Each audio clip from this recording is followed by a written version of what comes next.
Զրուցենք Սերժ Սարգսյանի փաստաբանական խմբի անդամ Ամրամ Մակինյանի հետ, պարոն Մակինյան, թեև դատական նիստը դռնփակ ռեժիմով շարունակվեց, այդուհանդերձ մի փոքր պարզաբանում ինչ հարց քննարկվեց եւ ինչ որոշում կայացվեց։ Փորձեմ իրավական պարզաբանում տամ, ուրեմն ձեր ներկայությամբ ես ներկայացրեցի հիմնավորումներ, որ մենք քննարկելու ենք հարց,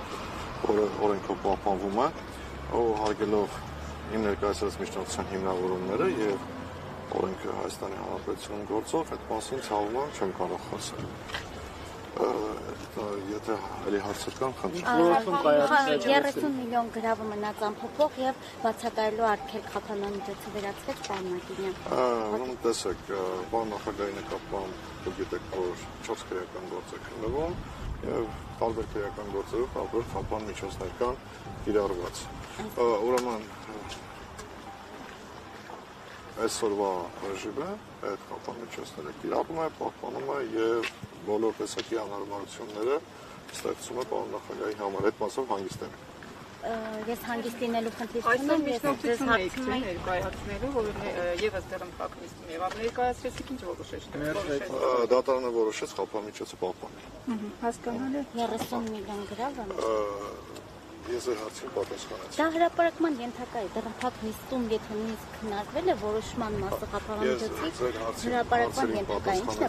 պատճառը, Ես ձեր բոլոր հարցերին պատասխանում եմ։ Հարցերից տարածել տարակարծություններ չի։ Կացանք, որ խափանման բացակայելու արգելքը վերացել է եւ գրավն է միայն մնացել։ Ուրեմն տեսեք, բացակայելու արգելքը ավելի խիստ մեղադրանք է պարոն նախագահի համար, քան այն մեղադրանքները Այո, ես դրանով դնում եմ մեղադրանք։ Այո, ինչի հիմա կասեմ ինչի է դա մեղադրանք։ Քան են բոլոր շինցու մեղադրանքները, որոնք կան։ Ինչի։ Որովհետև բարձրաբանում հարգելի ակցես, խափանամիջոց բացակայելու արգելքը կիրառվում է այն տրամաբանությամբ, այն բանի համար, որ անձը կարող է թաքնվել Հայաստանի Հանրապետության սահմանը հատելով իր անձը հաստատող օգտագործելու միջոցով։ Հարց են բարձրացնում կա մարդ, ողջամիտ մարդ,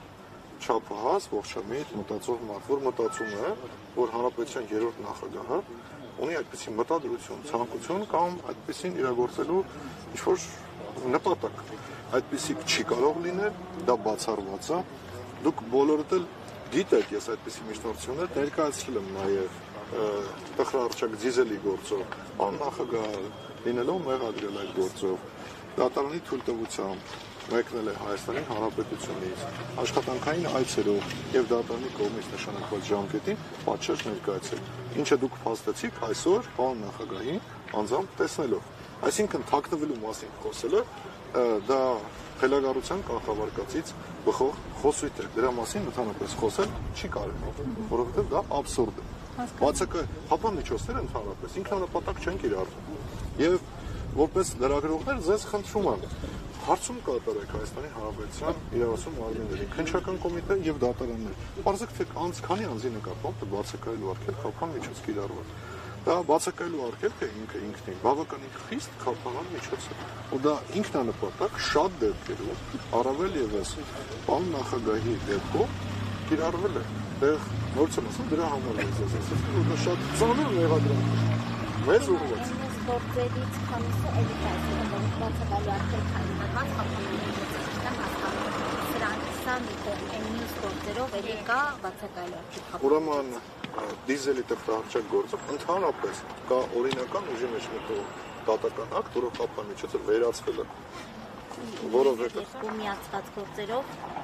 կիրառված են տարբեր խափանամիջոցներ։ Այո։ Մի գործով ընդհանրապես վերացված է։ Լավ եղեք, ստեսում ձեզ։